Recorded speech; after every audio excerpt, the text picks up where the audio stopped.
여러분 반갑습니다. 권호 교수입니다. 민수기는 묵상하는 분들이 어려워하는 책 중에 하나입니다. 그러나 차분히 묵상하면 많은 영적 깨달음을 얻을 수 있습니다. 여러분, 민수기 하면 어떤 이미지가 떠오르시나요? 혹시 숫자, 족보, 인구조사 이런 것들 때문에 지루하고 어렵게 느껴지시나요? 맞습니다. 민수기에는 인구조사와 다양한 목록들이 반복적으로 등장합니다. 그래서 책 이름도 민수기, 영어로는 numbers, 숫자라는 뜻이죠. 그런데 사실 이 숫자와 목록들에는 우리가 꼭 알아야 될 깊은 신학적 의미와 신앙적 교훈이 담겨 있습니다. 히브리어 성경에서는 이 책을요, 베미드바르라는 제목을 사용했습니다. 즉, 이 책은 이스라엘 백성이 베미드바르, 광야에서 경험한 사건들을 기록한 책이지요. 그럼 지금부터 민수기의 핵심 내용으로 함께 들어가 볼까요? 민수기의 저자는 모세입니다. 이 책은 시내산에서 시작해서 광야를 지나 모압 평지에 이르기까지 40년 여정을 담고 있습니다. 쉽게 말하면 출애굽 1세대가 불순종해서 광야에서 죽고 새로운 세대가 등장하는 이야기예요. 처음에는 하나님과 언약을 맺으며 시작했지만 점점 불순종하고 반역하는 모습이 나오죠. 그리고 하나님은 이 새로운 세대와 다시 언약을 갱신하십니다. 민수기 하면 가장 먼저 떠오르는 게 여러분 뭐지요? 숫자, 인구조사, 족보 계속 나옵니다. 그런데 단순히 사람 수를 세는 그런 것이 이 책의 목적이 아닙니다. 이 숫자들 속에는 하나님의 중요한 메시지가 담겨 있습니다. 예를 들어 1장과 26장에 등장하는 인구조사를 살펴볼까요? 이 두 개의 인구조사는 단순한 숫자의 기록이 아니죠. 광야 시대에 두 세대를 나누는 기준선입니다.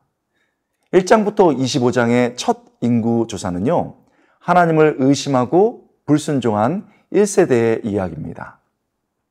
반면 26장 이후의 두 번째 인구조사는요, 새로운 믿음의 세대가 등장하는 이야기죠. 출애굽 1세대는요, 결국 불순종으로 인해 광야에서 죽었습니다. 그러나 하나님이 여기서 그치지 아니하시고 믿음의 세대를 일으키시고 그들에게 약속하시고 그것을 이루십니다. 이 흐름을 이해하면 민수기가 훨씬 흥미롭게 익혀질 수 있지요. 여기서 중요한 질문이 있습니다. 민수기에는 첫 번째 인구조사에 속하는 사람과 두 번째 인구조사에 속한 사람들이 있습니다. 우리는 첫 번째 인구조사에 속한 불순종의 사람인가?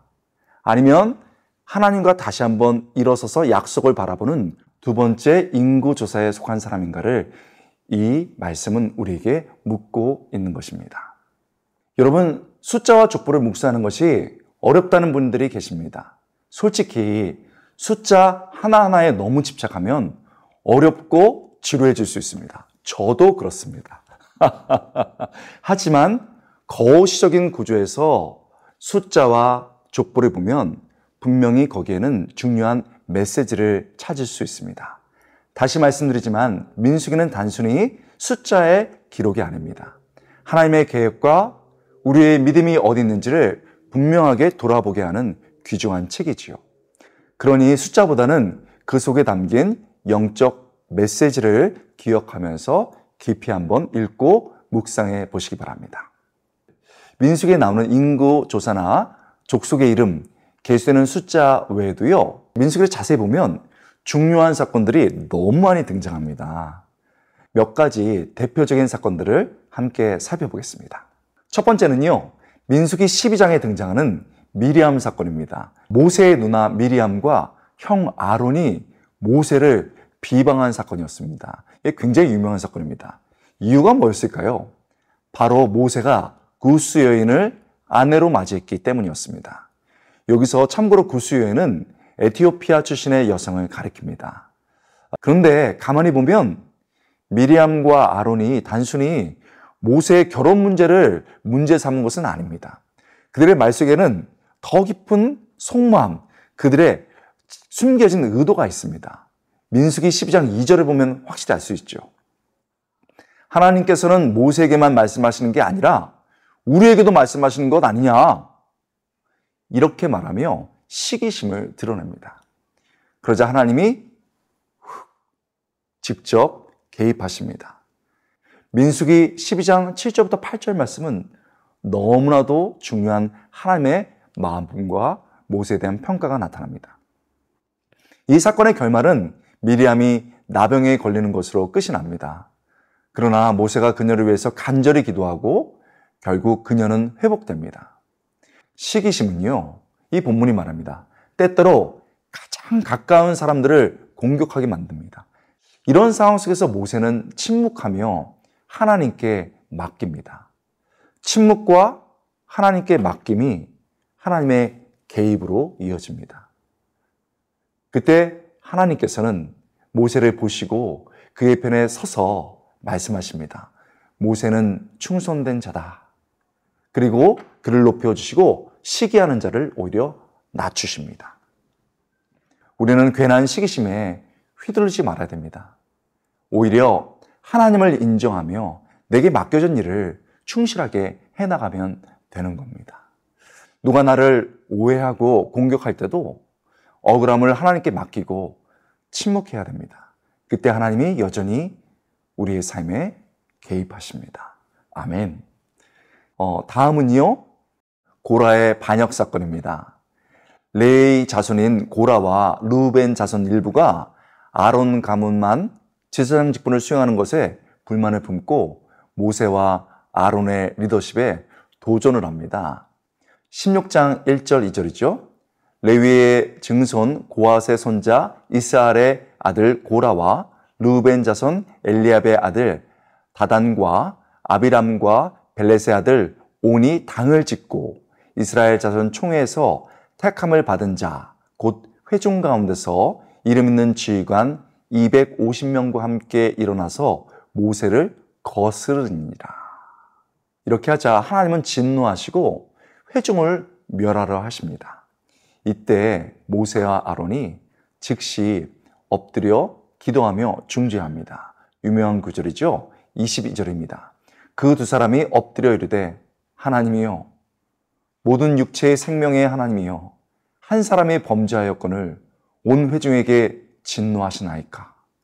이후 하나님의 진노로 땅이 갈라져 고라 일당은 삼키고 여호와의 불이 나와서 반역에 동조한 지휘관 250명을 불사릅니다. 이후 불평하는 백성 중에 연병이 시작됩니다. 그때 모세와 아론은 다시 엎드려 기도하며 또다시 중재합니다. 그리고 대제사장 아론이 향로를 들고 속죄합니다. 그러자 연병이 그칩니다. 여러분 느껴지시죠? 이스라엘의 백성의 죄는 민수기에서 끊임없습니다. 이들의 죄는 하나님의 진노를 일으키죠. 그때마다 하나님의 종 모세와 아론이 중재의 기도로 회중을 구합니다. 이들의 중재 사역이 정말 놀랍습니다. 여러분, 그렇다면 신약시대를 사는, 현재를 사는 우리에게는 어떤 중재자가 있을까요? 그렇죠. 모세와 아론과는 비교할 수 없는 중보자 대신 그리스도가 이 땅에 오셔서 우리를 중보하시고 중재해 주십니다. 그분을 통해 우리는 완전한 죄의 용서를 받습니다. 심판은 떠나가고 하나님의 약속하신 천국에 이른 겁니다. 우리가 깊은 감사와 찬양을 드리는 이유가 바로 이것입니다. 세 번째는요, 무리바에서 모세가 반석을 몇 번 친? 2번 친 사건입니다. 모세가 굉장히 인생에서 실수한 사건입니다. 배경을 보면 이스라엘 백성이 가나안 땅을 눈앞에 둔 상황이었습니다. 그런데 가데스에서 마실 물이 없는 겁니다. 그래서 이스라엘 백성이 또다시 불평하기 시작했습니다. 우리가 왜 애굽을 떠났습니까? 여기서 목말라 죽으려고 하십니까? 이 말을 들은 모세와 아론은 하나님 앞에 나아가서 해결책을 구합니다. 그리고 하나님께서 모세에게 무엇을 해야 될지 분명하게 말씀하십니다. 20장 8절이지요. 지팡이를 가지고 가서 반석에게 명령하여 물을 내라. 그런데 이스라엘 백성의 끝없는 불평과 원망에 모세도 결국 화를 참지 못했습니다. 그래서 하나님의 말씀이 아니고 자기의 말을 하는 거죠. 백성들에게 이렇게 말합니다. 반역한 너희여 들어라. 우리가 너희를 위해 이 반석에서 물을 내랴? 그리고 하나님이 말씀하신 대로 하지 않고 반석을 지팡이로 2번 내리칩니다. 그 결과 하나님께서는 모세와 아론에게 약속의 땅에 들어가지 못할 것이라고 말씀하십니다. 여러분, 모세와 아론이 이스라엘 백성의 끝없는 원망에 얼마나 답답하고 화가 났으면 결국 감정을 이기지 못하고 이렇게 혈기를 부렸을까요? 우리가 하랴? 땅땅. 충분히 이해가 되죠. 하지만 이 말씀을 볼 때마다 조금만 더 참고 끝까지 인내하며 순종했다면 어땠을까 하는 아쉬움이 남습니다. 그리고 바울의 경고가 떠오릅니다. 선줄로 생각한 자는 넘어질까 조심하라. 여러분, 모세 같은 위대한 지도자도 실수할 수 있습니다. 그렇다면 우리도 실수할 수 있습니다. 이 본문은 우리에게 늘 겸손하라는 교훈을 줍니다. 나는 괜찮아, 나는 서 있어 라고 방심하지 말고 언제나 영적으로 깨어 있어야 한다는 것이죠.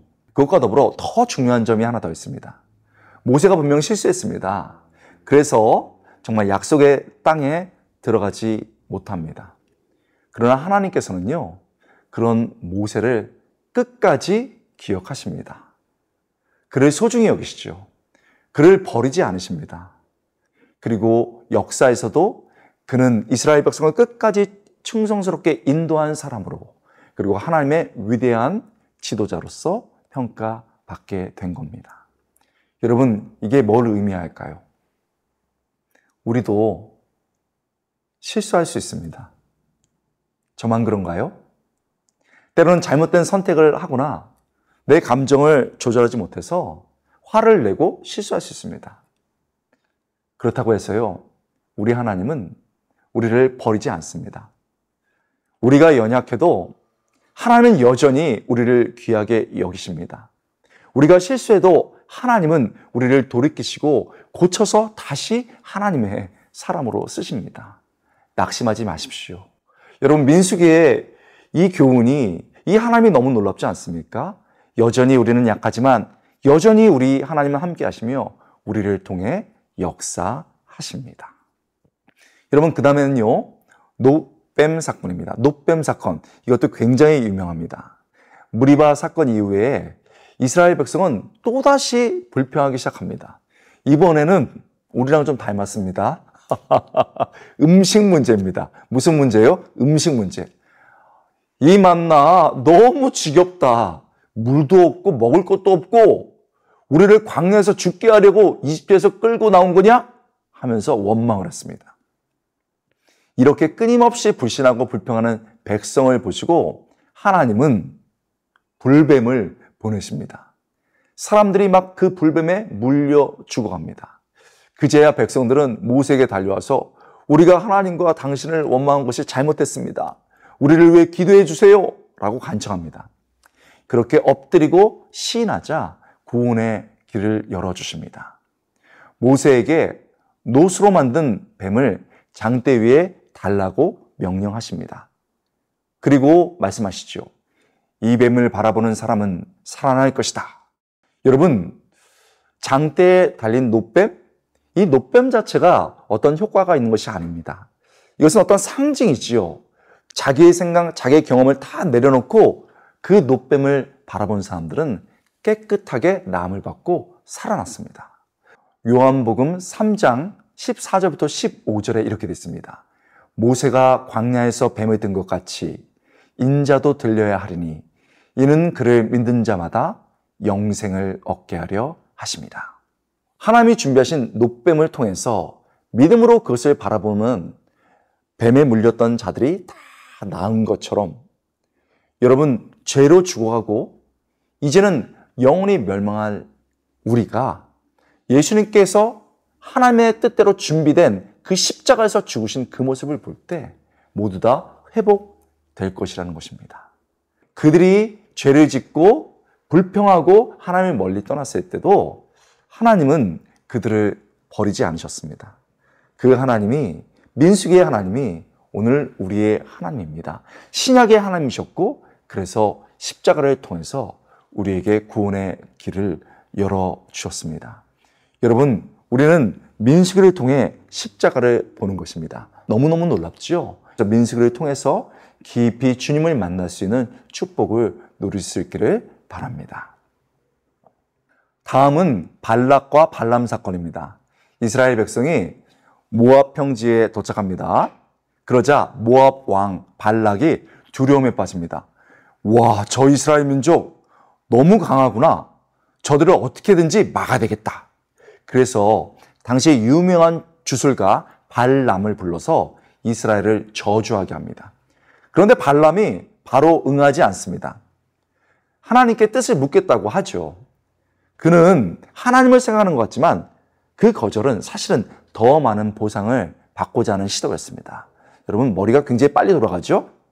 그래서 하나님은 이 상황 가운데서 발람에게 말씀하십니다. 속지 말라는 것이지요. 그리고 하나님의 뜻을 드러내라는 겁니다. 가라.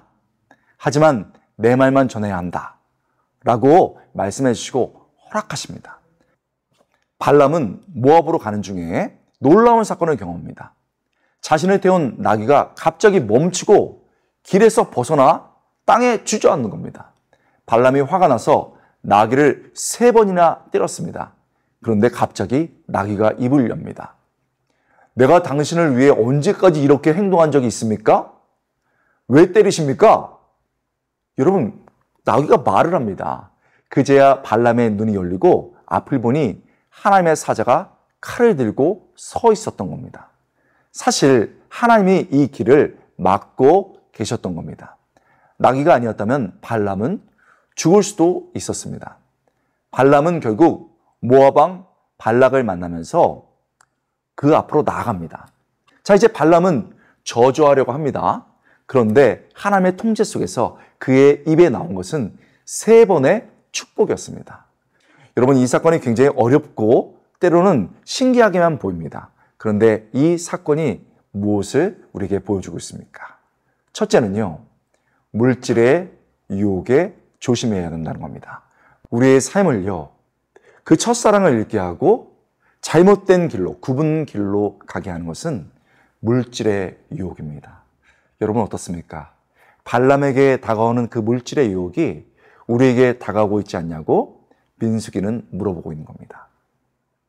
두 번째는요, 하나님은 모든 상황을 통제하신다는 것을 이 본문을 통해서 말씀하십니다. 여러분, 심지어 나귀를 통해서라도요, 하나님의 뜻을 이루십니다. 그래서 결국 발람은 하나님의 뜻을 거스를 수가 없었습니다. 세 번째는요, 하나님은 영원히 자기 백성의 편이시라는 겁니다. 아멘. 영원히 자기 백성의 편이시죠. 발락이 온갖 수단을 동원해 저주하려고 했지만 하나님은 그의 백성을 축복하셨습니다. 어떤 계략도 하나님의 계획을 막을 수가 없습니다. 하나님의 계획이 인간의 계략을 이깁니다.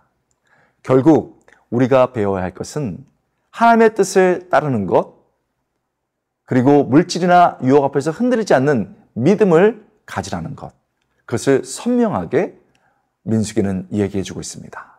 다음은 미디안 전쟁과 전리품 사건입니다. 여러분, 이 전쟁은 단순한 싸움이 아니죠. 이스라엘 가나안 땅을 차지하기 전에 거쳐야 할 중요한 과정이었습니다.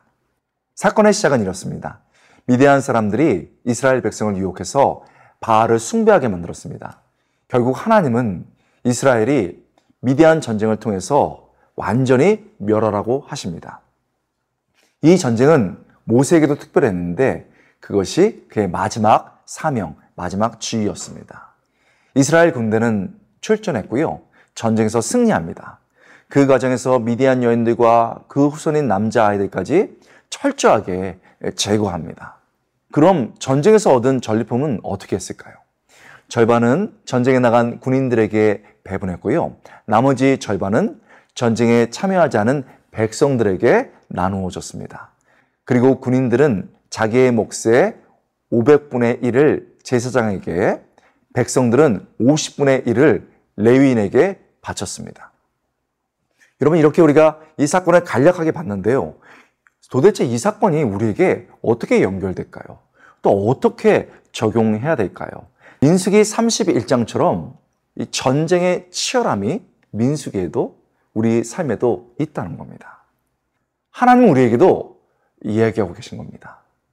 너의 삶에 깊이 뿌리박고 있는 우상의 그 뿌리, 또 너를 유혹하고 너에게 악이 들어오게 할 수 있는 그것, 그냥 두면 안 된다.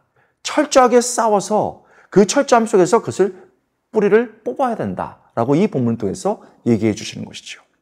두 번째는요, 전쟁 후에도 하나님은 질서를 유지하시는 것을 봅니다. 전쟁이 끝났습니다. 그리고 각자 알아서 전리품을 가져라 라고 하신 게 아닙니다. 하나님은 싸운 자들과 싸우지 않은 자들이 모두 이 전리품을 나누도록 명령하셨습니다. 그래서 이런 영적 질서 가운데서 공동체 전체가 하나님을 위해서 싸운 싸움에 그들이 앞장섰던 간에 아니면 뒤에서 기도하면서 기다렸던 간에 함께 전쟁에 참여하도록 하신 겁니다. 본문이 놀랍죠? 이 원리는 우리에게도 적용됩니다. 교만할 게 아니라는 거죠. 하나님께서 하셨기 때문에 그것을 혼자만이 아니고 하나님께 영광을 돌리면서 그렇게 싸웠던 사람들과 더불어 가족 공동체, 교회 공동체와 함께 나누는 겁니다. 우리는 이 본문을 통해서 나는 무엇을 위해서 싸워야 되지? 나는 무엇을 위해서 끝까지 치열하게 싸워야 되지? 돌아보게 됩니다. 그리고 내가 그렇게 믿음의 싸움을 했을 때 교만할 것 없습니다. 하나님께 감사드리며 이 축복을 어떻게 나눠야 될지 오히려 은혜의 마음을 품게 되는 겁니다. 여러분, 민수기 어떠셨어요? 어렵다고만 생각했는데 여러분, 우리 삶과 깊이 연결된 책이라는 것 여러분 아셨죠? 민수기의 이스라엘 백성처럼 우리도 광야의 삶을 걸어갑니다. 광야에서만 만날 수 있는 하나님 있습니다. 여러분, 짧게 그 하나님과 광야를 통과하고 가나안으로 가셨으면 좋겠습니다.